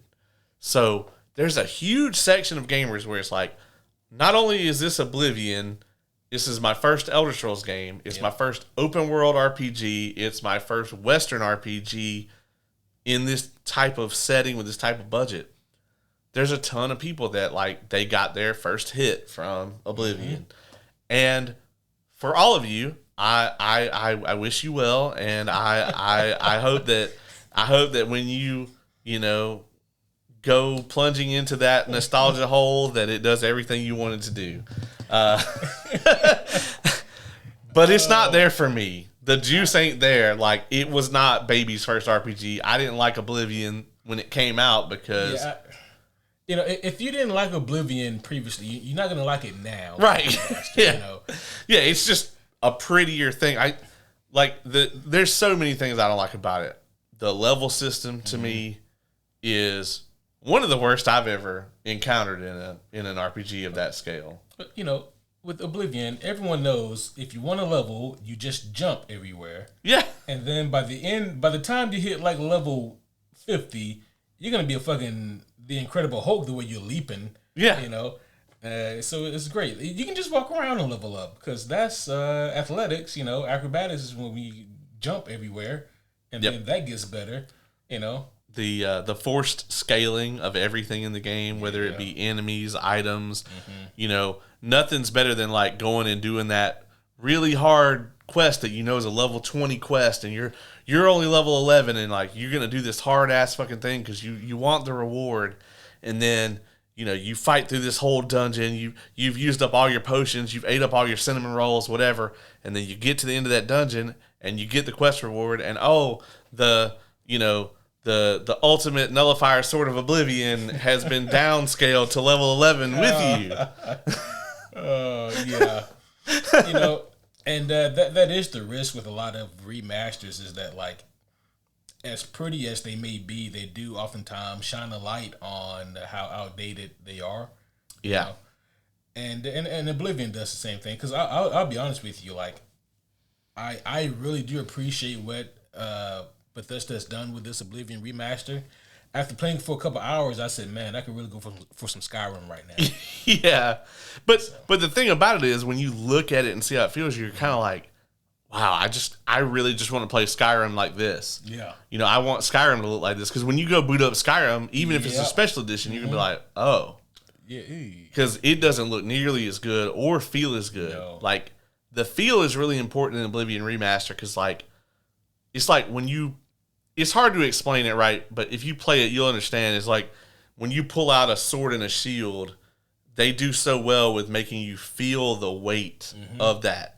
If you pull out a dagger, they do a really good job of making you feel like the quickness of it and the agility of it. Yep.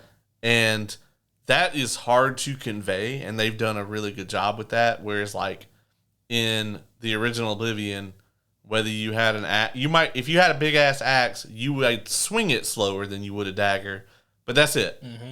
That's the only difference. I'm going to say this now because, like, there's never going to be a time where I can tell this weird ass story again. Oh, here we go, folks. This is the premium content you tuned in for. This shit, I kid you not, damn near gave me nightmares. Just the sheer anxiety of it all. So after I had played Oblivion for, a couple days, I said, you know what? Let me boot back up Skyrim again and give that another go. This is the remaster? Yeah, the remaster of Skyrim, yep. So I booted up like the special edition of Skyrim, and I started playing that again, and I'm like, yeah, man, okay. I haven't played this in a couple years, actually. It's good to hop back in. And I turned on a bunch of mods that I wanted, obviously. Yeah. Turned on a shit ton of mods. And I should pay more attention to the mods that I turn on. I'll be honest on that front. I got to a point where I was being attacked by new enemies. This is good. I like new enemies. This is fresh. Yeah. One of them is not. One of them is a damn near unkillable werewolf. So I left a cave, and I got Lydia with me, because who doesn't have Lydia? Right, of course. Yeah. Need somebody to carry your stuff. Exactly. And I'm going back to one of the towns, just hoofing it on foot, enjoying the game. And the music kicks up. And I'm looking around, and there's nothing, just me and Lydia in the open field. And I hear this vicious roar. I still don't see anything. And then it materializes in front of me, and it's a giant ass werewolf, and it one-shots me. One-shots me, and I was like, what the fuck? So, I boot back up, and I'm like, that was fucking weird. It's a random encounter. I leave the cave again. The motherfucker comes back, and he's still there. So I'm like, okay, all right, this is fucking me up. I boot back up again, leave the cave, and I sprint. He hawks me down. I go back to the mod screen, find a mod that allows me to fast travel from within a cave, turn that mod on, and then I fast travel from within the cave to another town. I'm good. I go about my business. He comes back, and I'm like, oh, and he slaughters me, by the way, and Lydia. He kills you in the town? As soon as I step foot outside. Outside? Yeah. I'm done. Like, so this thing just, it hunts. It's like the Predator, because like it's invisible until it's not, and it has like magic abilities as well. And, my God. Yeah, it's, I mean, like, I think it's on par, honestly, with like the Ebony Knight. Wow, yeah. Yeah. And I was like, this is fucking ridiculous. So I said, okay, I have to figure something out here, because this thing is ruining my playthrough right now. So you basically put like the nemesis from Resident Evil in your game. Exactly is what I did. And I can't even outrun it. Yeah. I can't outrun it. And it got to the point where I went back to the mods menu, and I said, all right, I normally don't do this, but for just this instant, I have to. So I go into the mods menu, and I find mods for a ring of invulnerability. Here's the problem, though. The ring is like in Dawnstar. Oh, and so, no. like, I got to get to Dawnstar. So I fast travel to Dawnstar. And like, as soon as I fast traveled to, I couldn't fast travel there because I didn't have it unlocked yet. So I had to like hoof it there and just pray that you weren't prey. Yes, exactly. I am able to make it there unscathed. Like, the music kicks up, and so my anxiety goes through the roof. But I'm able to make it there before it can, focus on me. And I grab the ring, and I go, okay, I got the ring, but I don't know when this thing's gonna show up, so I'm not gonna put it on until I think it's around me. And sure enough, the music kicks up. I put the ring on. At this point, my character's already like, I think, level 50. So not a low level character, Right. And I put the ring on, and I'm like, all right, let's go, motherfucker. And my character's really good with swords, So pull out my swords, and I'm going to town on him. I don't budge his health bar at all. Like, it just didn't go. Oh, no. But I'm hitting him. It just didn't do anything. He hits me. He doesn't kill me because he can't. Right. He hits me. Homies, if you think that the Giants send you flying, oh, no. This motherfucker hit me like he was the Hulk, and I go flying. I'm something. I could have went in the kitchen, made a sandwich, and came back, and my character still would have been airborne. Oh my God! It was insane. It was insane. And long story short, homies, it's still alive, and I've given up on that playthrough. So. Oh my God! So like, what is this mod like? This unkillable thing just hunts you? That's the mod? I think it's supposed to be killable, but I can't fucking kill it. I can't even fucking damage it. You gotta be like max level with all kind of crazy obsidian shit. Yeah, that shit gave me so much anxiety, dog, when I was trying to relax. Oh, I bet, yeah. Yeah, no, you're like, oh, well, I'm definitely going back to Oblivion now. Fuck this. Yeah, fuck this shit. I will say this, man. I really hope that they give Fallout 3 the same treatment that they gave Oblivion. That would be phenomenal. Because that game, I think, absolutely will hold up. I think so, too. The only thing that I think would hurt it is if you've played Fallout 4 and 3 doesn't have the crafting like 4 has. Yep. But I mean, really, they could put that in. That would be amazing if they just remastered it and put that in. But that's probably too much to ask. That is a lot, especially for Bethesda. But either way, man, I think that it'll supremely hold up. Absolutely, and that'll also, I mean, so many people will play that. Oh yeah, I'd be on that day one because the story is amazing. Mm-hmm. That game is Fallout to me. It is by far my favorite. It's not even close. Yeah, that was my first Fallout. Yep. It was mine as well. Yeah. Where are we with the new Fallout? I think it comes out this year. You talking about the game or the show? The game. Oh. So Todd Howard has basically said that he thinks Fallout 5 is going to be his last game. Mm-hmm. That he's in a position of a director. Yeah. But once again, they have no idea when the fuck that's going to come out because I'm gonna be honest, folks. Elder Scrolls 6 ain't gonna be on the consoles we have now. No. Elder Scrolls 6 is probably gonna be our early Xbox/PS6 game. Mm-hmm. You might get it, like, it might be one of those things where, like, yeah, it's on the new consoles and then also on the old consoles. That worked out so well for Cyberpunk. Well, that wasn't even the worst of Cyberpunk's problems. Yeah. I will say that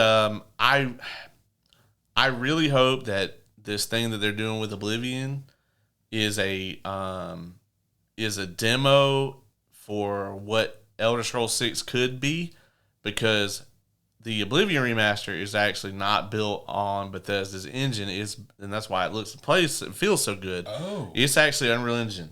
I didn't know that. So essentially what they did is they took all their underlying stuff, right? The magic, right? All their shit that, like, makes the NPCs go and do stuff, because it's pretty rare for a game to have NPCs that do shit when they're not on screen. Mm-hmm. But that is one of the things that the Fallout and Elder Scrolls games do, is, like, even when you're not there, those NPCs are doing their thing.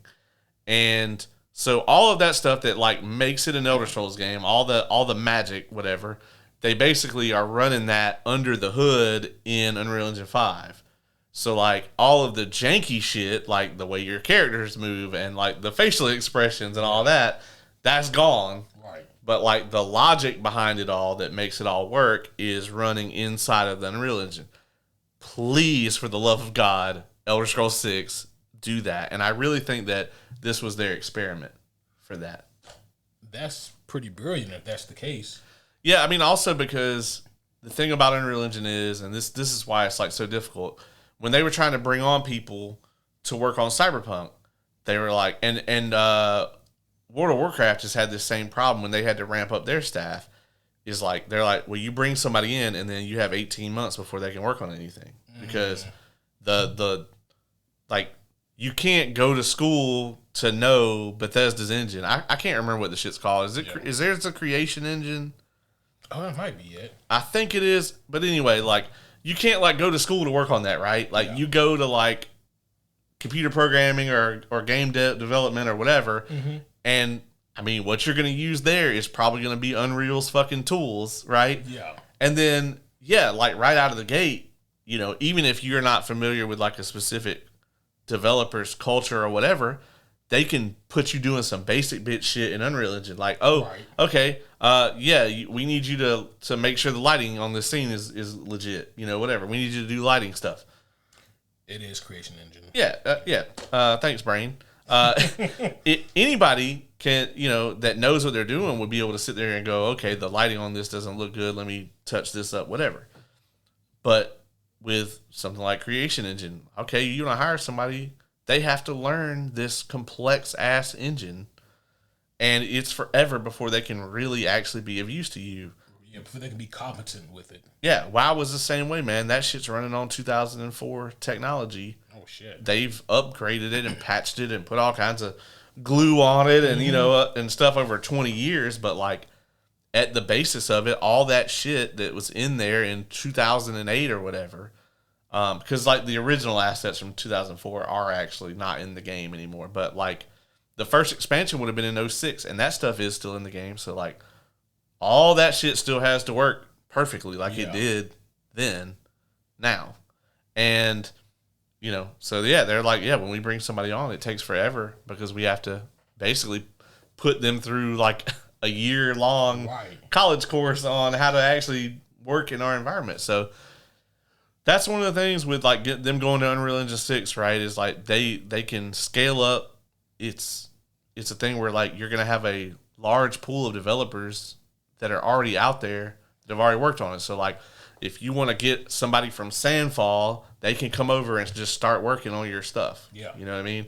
Not, oh, here's 18 months to go learn our engine. Or longer. Yeah. You know? And then they quit 14 months in. Like, yeah. Damn it. Yeah, like, oh, fuck. That's one of the advantages, right, that Sandfall has had, too, with Expedition 33. Like, they built it on Unreal Engine 5, So that's why you have a small team that can manage to make something look that good and build out that world like they've built it. Yeah. You know. This next bit I thought was just an interesting thing that I discovered. It's actually a 2-part interesting thing that I discovered. And it has to do with Fantastic Four again. Oh. Yeah. We're back. We came full circle. We came full circle, folks. This was interesting because, you know, I posted a clip about our old friend Jimmy from the Fantastic Four movies. Yeah. I mean, the main character, clearly. The main character, clearly, yeah. Jimmy O'Houlihan. Mm-hmm. And it was on our last episode where, like, you mentioned his last name was O'Houlihan, and I was like, that is way too specific for it to not be from the source material. Is it? It's got to be from the comic books. So I went and I Googled, Fantastic Four Jimmy O'Houlihan, and sure enough, he is in the comic books. Now, here's what's interesting. They changed his name. His name is like Sergius O'Houlihan. Okay. And I guess is he the doorman at the Baxter Building? He is the doorman at the Baxter Building. Yeah. Does he have powers? He does not have powers. Oh, okay. So it's a loose adaptation. It's a loose adaptation. Oh shit. But yeah, he it says here that he is the doorman for the Baxter Building. I assume they changed Jimmy's name to Jimmy because Sergius was probably like too fucking weird. Yeah, and too much for this character. Just name him Jimmy. Jimmy O'Houlihan. Well, see, the thing is, man, if Dr. Doom had like come down the stairs and been like, Sergius, we would have been like, there's something to this guy. Yeah, for sure. But since he was like, hey, Jimmy, which is why, Victor thought he was just going to fucking rock him. Right. And then Jimmy's like, my man raised no bitch. That's right. Jimmy not only did not die, returned for the sequel. What a guy. Mm-hmm. And they didn't even put him in the credits. Right. How fucked up is that? The second interesting thing is that when you Google Fantastic Four Jimmy O'Houlihan, the first thing that comes up is like the Marvel Wiki, and then everything else is us. What the fuck? That's amazing. We're the only people who care about this guy. We got you, Jimmy. We got you, Jimmy. We got your back, dog. I am mildly embarrassed that we have more than 5 shorts about Jimmy.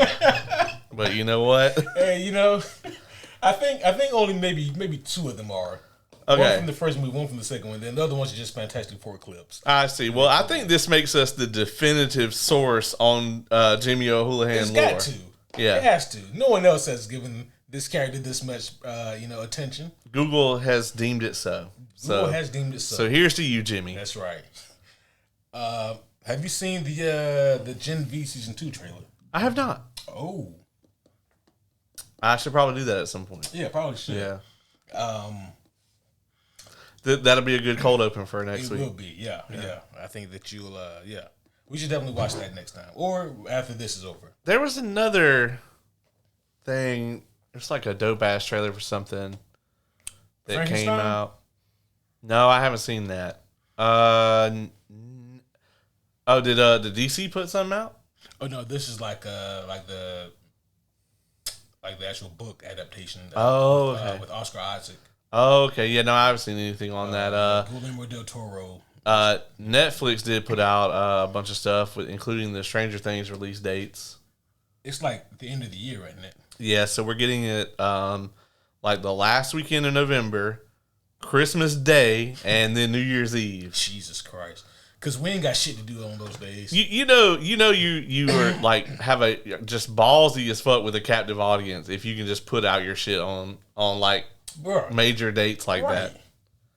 So wait, 3 release dates? Yeah, it's going to be in 3 different parts. Interesting. So I think it's going to be. I'm pretty sure that it's going to be 4 episodes are going to release in the initial batch, and then I think it's either 2 or 3 in the second batch. And then the finale is going to be like basically a movie. Like it's going to be just one episode. What does Netflix do to replace Stranger Things when it's over? Oh, man. They have tried a lot of different things. I mean, the thing about that, right, with Stranger Things and like trying to find any kind of replacement is so many of the shows that they like wanted to capture that have already like come out and ended. Yeah. Because Stranger Things has these massive gaps in between their seasons. And they just haven't been able to get the content out. Like Sex Education started after Stranger Things and has already completed its run and it's off and it's done. Wow. You know? And that was a big thing for Netflix. I'm trying to think of what One Piece is probably a big draw for them. I think One Piece is probably a good flag carrier. They did put out a little short about the new season. That's right. Black Mirror just came back. I have actually never seen any of that. Really? Yeah, I hear good things all the time. Yeah, I need to catch up with it. It's a really intriguing show. Yeah. I always go back to the one episode that just fucked me up, and I haven't watched in a couple years because of it. You probably heard of this episode, the one with Yahya Abdul-Mateen. Yeah. And Anthony Mackie. Yeah. Yeah. Great cast, for this episode. The episode guys were like these guys are two really close friends. They're like best buds, and they're adults now, and they got adult lives, and they got their wives or their girlfriends and all that. But they find time to link up, playing video games. But they got this new video game now where it's like, what do you call it? It has like a headset that you put on, and it puts you into the world, and they're playing a fighting game. And one of them picks like a Ryu type character, and one picks like a Chun-Li type character, and so they start fighting, and then they start fucking, and then they get off the game, and Anthony Mackie's character is like, what the fuck just happened? And his character's like, hey man, so when you want to go to the game again, dog? And Anthony's like, I don't think I want to, dog. Like, that shit was weird. So the whole episode is just that kind of mind fuck. Yeah. And literal and literal fuck. Yeah. Both of them.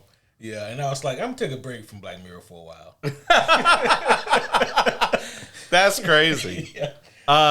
I know that you started The Pit recently. I did. I was actually watching it when I was eating dinner earlier tonight. Yeah. So if you guys haven't heard us talk about this at all, this is a show that like you've got to have heard of it. Like it has kind of taken the TV world by storm this year. Insanely popular, a huge hit for Warner Brothers.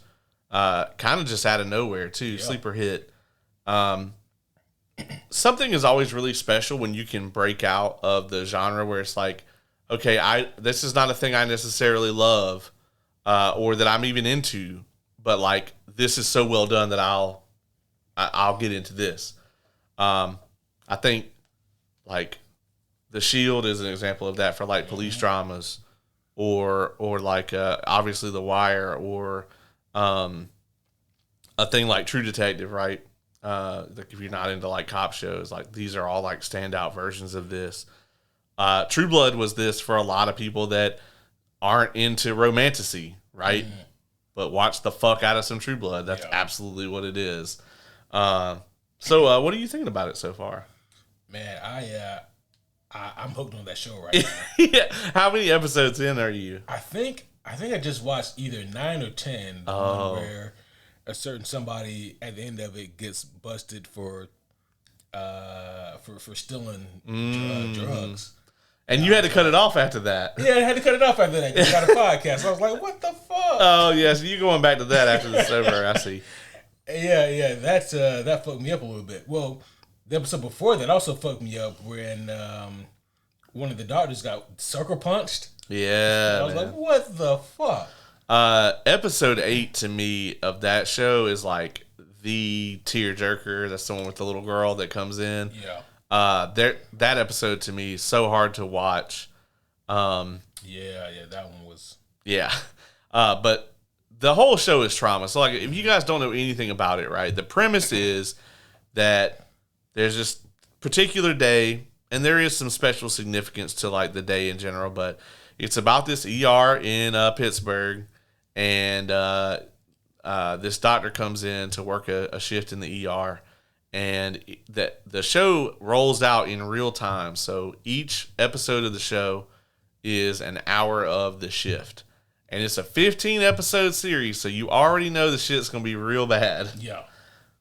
First of all, I thought about that because I just assumed at first that, this is either like a 10 or 12 episode season. Season. And then I was like, 15? How long is this goddamn shift? Yeah. Like, that's an awful shift, first and foremost. Yeah, because where you're at, they're like getting ready to go home, but like things are going to take place, so... I figured because I was like, they're talking about, we have like 3 more hours. And I was like, not according to my episode list. Yeah, not according to Max, you don't. Yeah. Yeah, like, man, I sensed some foreshadowing here. Yeah. It's some meta foreshadowing. It's a great show. And, not to spoil anything, but like the episode I just watched, I'm like, I understand why you had to get rid of so-and-so. But maybe said, at the end of the day, then, you get out of here. Yeah. Yeah. But no, it's a great show, man. Like, it's such, like, high tension, high stakes. There's no downtime. There's no downtime. And, like, the more I watch, the more I'm like, yeah, even if I wanted to, I could never do this. No, yeah, I could never do this. Like, if I had a day like this, someone's going to die. People do. Yeah, spoiler alert. Yeah. Like, they're on their shit and people die. Yeah. I could never ever do this job. It raises my respect for the people that do immensely. Because I could never do any of this shit. And then, like, the thing that would also fuck me up, right? Whether it's my fault or not, somebody dies under my care, and then I gotta just keep going back to work. Yeah. Yeah, like I gotta go back to work and just go see another patient. Yeah. Fuck. And the fact that, like, it's some of these people's first day. Yeah. Absolutely, I'm changing careers after that. Oh, for sure. Especially the guy that keeps getting, like, peed on and... Yeah. Man, I feel bad for this guy at this point. Old Huckleberry. Yeah. Oh, Nebraska. Yeah. Yeah. Do you have any favorites on the show? Oh, man. That is tough. Because, like, everybody on the show is very human, I really love how much, like, these people are at work and they're able to tell you so much about them as characters. These people need to write some of this other shit we review. Oh, for sure. Yeah. Man, I mean, obviously Dr. Robbie is a standout. He's kind of like the lead. If the Emmy doesn't go to Genevieve O'Reilly or Stellan Skarsgård for Andor, I want it to go to him. Yeah, he's very good and believable in this role. What is it? Mel has grown on me quite a bit. She is my favorite. Yeah. And she's played by Taylor Dearden, who is Bryan Cranston's daughter. Yeah, which is crazy. She's really good in this. Yeah. Tremendous. Yeah. It's weird, man, because, like, I don't think there's a character that I don't like. Yeah. Even the characters that you're not supposed to like, that are supposed to be kind of antagonistic, you can always, like, kind of see where they're coming from. With the exception of the one, the guy that punches the person. Except for him. Yeah, fuck that guy. He's just an asshole. Yeah. He can die in a series of fires. Yeah, for sure. And then go to the pit and then die there for real. Yeah. Like, I hope they bring you here. Just seeing a lot of the medical trauma that they do, like the procedures in this show. Ugh. Has the kid with the black eye from the baseball come in yet? He came in this episode. Oh, okay. Yeah. So you haven't seen? Are you seen how they treat him? Yeah. That I seen. It was on the TV, and I was like, I have food in front of me, so I'm gonna look down. Yeah. The homie K could not watch that scene. I can watch most of it, but eye stuff. Yeah. I can't watch eye stuff. Yeah, she was like, you just got to let me know when this scene is over with. And I was like, yeah, okay, yeah. It was bad, yeah. That and the foot at the beginning. Yeah, the degloved foot. Yeah. That was rough. Yeah. Yeah, just kill me. Yeah. there's a lot of really like rough, gross, like body trauma that you got to watch in this show. You know. Yeah, but it's intriguing. The way it's made though is like you really can't turn it off. Yeah. It is not a like be in your phone show. Like there's no downtime, and there's always something going on, and it really hooks you. It's like all the episodes are intentionally like there'll be a place in the episode where like it's like okay, well the episode should end here, but we still got another 15 minutes. So I think they like intentionally did that shit right, where it's like they'll end the episode. It'll be like. Yeah, man, I gotta talk to you about something. Bloop. Yeah. You know? Like they end the episode in like the middle of a scene. Yeah. Or like right after something crazy happens. And they do it perfectly because like every episode ends on something like that. Like whether it be, you know, man, I don't want to say anything that's spoilerific, but you know, like a miscarriage or or whether it be like you know, someone dying or someone getting fired or you know, it's like holy shit. And like so, it's definitely designed to keep you, hitting that next button. And we're not gonna have to wait too long for the next season because we're getting in January. Oh wow! Yeah. Oh damn. Yeah. So they already knew this shit was gonna be a hit. Yeah, they did. What if the next season is like the next day? Actually, I do know when the next season's gonna be, but I really can't talk to you about it until you've seen the show. Oh, okay. But I do know the premise, and I'm super interested because like. Each season is just going to be one day. That is wild. And you got to think about it, too. Like, they don't have to go anywhere. Like, it's almost the whole show takes place inside the ER, you know? Yeah. It almost makes you wonder, like, what's the cost of production on a show like that, you know? I think the majority of the cost has to be, like, just the massive cast. Yeah. Because, like, there's so many characters. Yeah. You know? It's a really big ensemble, you know? Yeah, but everybody... Like I said, everybody's really good, and it's just crazy because, like, they can make me care about this fucking average med student. I'm like, but some of these writers, I'm like, this motherfucker's got superpowers. Yeah. And you're struggling to make me give a shit. Right. Oh, shit. This was, I thought, pretty funny and or interesting here.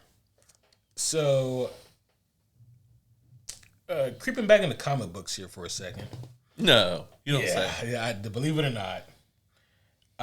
There is a new Black Panther comic book that is on the horizon. Oh. Yeah. Don't know if you heard much about this one or not yet. Have we talked about the game getting canceled? We actually haven't talked about that. So I was a little bit confused by that because I think there were 2 games featuring Black Panther.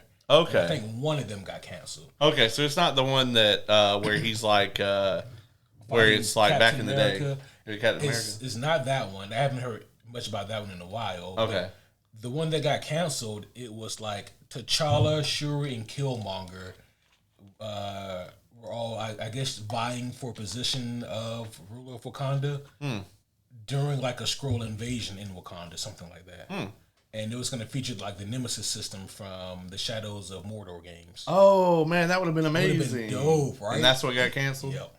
Man, fuck them for sitting on that technology, bro. That's such a cool. The Nemesis system was great. Yeah, and they never used it. Yeah, they should just license it out. They're really not going to fucking use it. They really should. But the new Black Panther comic book, it is underneath the Marvel Knights umbrella. You know, so it's Elseworld-ish, you know? Yeah. But maybe it's canon, who knows? But anyways, is that what Midnight Suns is under? Actually I'm not sure. Okay. I'm not sure. I don't think it is though. I think it predates it. Okay. It is primarily being written by Christopher Priest, who has a really good Black Panther run already. Yeah, I know that guy. Yeah, you met that guy. Yeah. He's a cool dude. I bet he is. Christopher Priest, he's a phenomenal comic book writer, and you know him returning to Black Panther, you know, just seems like an easy layup. And it is also being made by I can't believe I'm getting his name. Joe Quesada. Joe Quesada had to cheat and look at the book. I was like, I knew he knew that. And Joe Quesada is actually the one who came up with the Marvel Knights in the first place. And so like it's pretty it's a pretty good pairing of those two working together. So here's the interesting thing about this book. From what I can understand about it, the premise here is that this does take place somewhere in the future. T'Challa is an older man now, and T'Challa he actually had a love child with one of his old girlfriends from back in the day. Her name was Monica, and this love child comes back in like a real bad way. So this is in the future now. So this love child, he's an adult, right? And he's a little upset. Reasons why we don't really know as of yet. Now this kid, they had his name here. Katima is his name. This kid, he wants to challenge T'Challa for the rule of Wakanda. Man, this happens a lot. This does happen, quite a bit, And so he challenges T'Challa and he wins. And this is in like the first couple pages of the book. And this is the part that really has people wondering, okay, what the fuck is going on here? He unmasked and it is a white guy. Oh no. And it's like, okay, T'Challa is black. His ex-girlfriend, Monica, from the comics, she's black. How? And so people are like, okay, but how? So this is it's Killmonger and Kate Bishop's kid. I'm telling you. Oh shit! Look, if you've seen the movie, there's no way that they didn't. Oh, they for sure did. Right? And then she just got married. Yeah. I'm like, okay. Yeah. Soccer has a goalie too, motherfuckers. Like, if you guys don't understand the deep layered reference here, we're talking about their characters in Sinners. Mm-hmm. They definitely smashed off screen. There's no way they didn't. Have you seen them like on red carpet events? No, bro. Like they definitely fucked. Yeah, they definitely fucked, bro. It's like there was this one interview, like Haley, she's talking with like whoever is interviewing her on the red carpet or whatever, and she's like, yeah, blah blah blah, and they're kind of talking about Michael B. Jordan. And then Michael, he comes walking by in the background, and like he does thing where like he looks at her and smirks, and then she looks over, starts blushing and giggling, and like they just have this thing, and I'm like, oh yeah, yeah, no. Yeah. Listen, Michael B. Jordan is like, I'm not gay, but like he's that kind of level, where it's like, it's like maybe otherwise you wouldn't, but like even if you have like homophobic friends, they'd be like, dog, that's gay as fuck. Be like, but it was Michael B. Jordan. They'd be like, well, so tell us about it.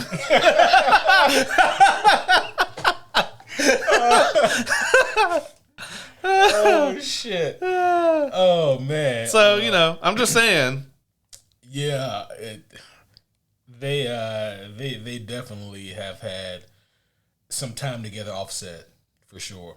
Yeah, but on about this comic.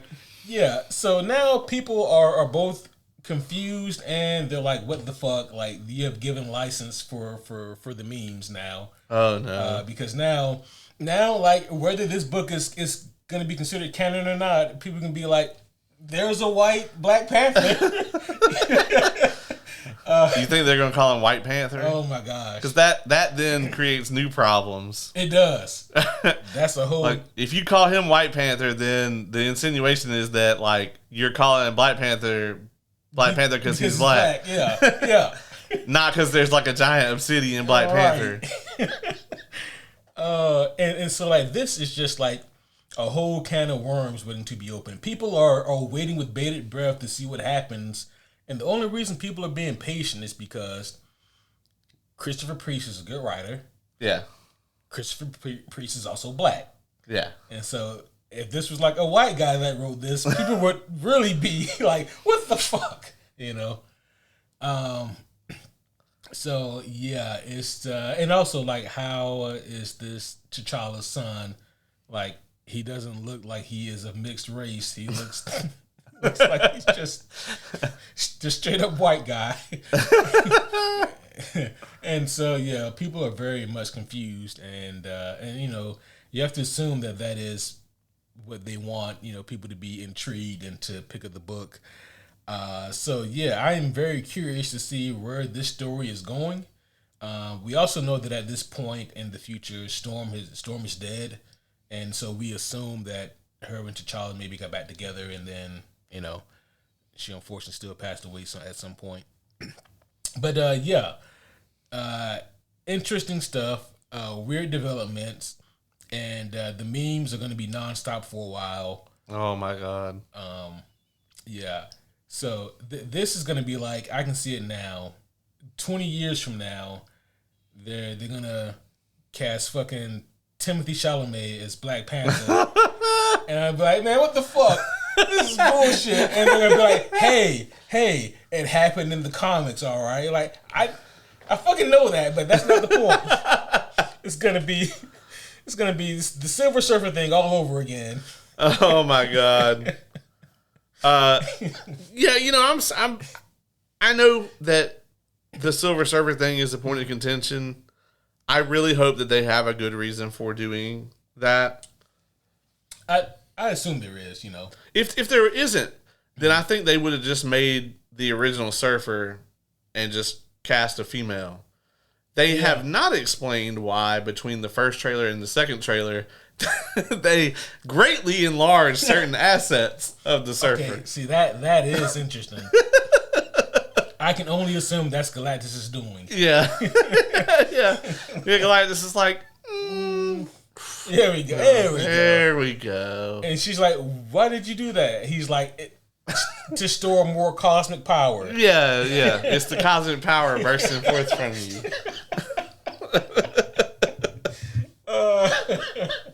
That's fucking great. I really love the actress, though, that they got to play them. So I really hope this is not a like Chris Eccleston scenario. Oh my gosh. Or who's the guy that was Hannibal? Mads Mikkelsen? Yeah, Mads Mikkelsen, or any of those, like where you cast this really talented actor, put them under a bunch of like makeup and CGI, and then just like make them super forgettable. It's crazy how many times that happened in like phases like 2 and 3.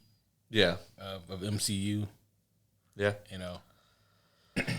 But I'm very optimistic about this movie, and apparently, like, judging by how quickly the tickets are going, other people are as well. So, yeah. Again, this is probably the most hype the Fantastic Four have had since 1964. Since the team was like Wolverine and like none of the actual Fantastic Four members. Like, who was it? Wolverine, Spider-Man. Yeah. Was it Ghost Rider? That sounds almost right. I don't remember though. Yeah, when it wasn't the Fantastic Four, but just 4 people who were fantastic. Yeah. Yeah, like 4 people who would print money. Yeah. Oh shit.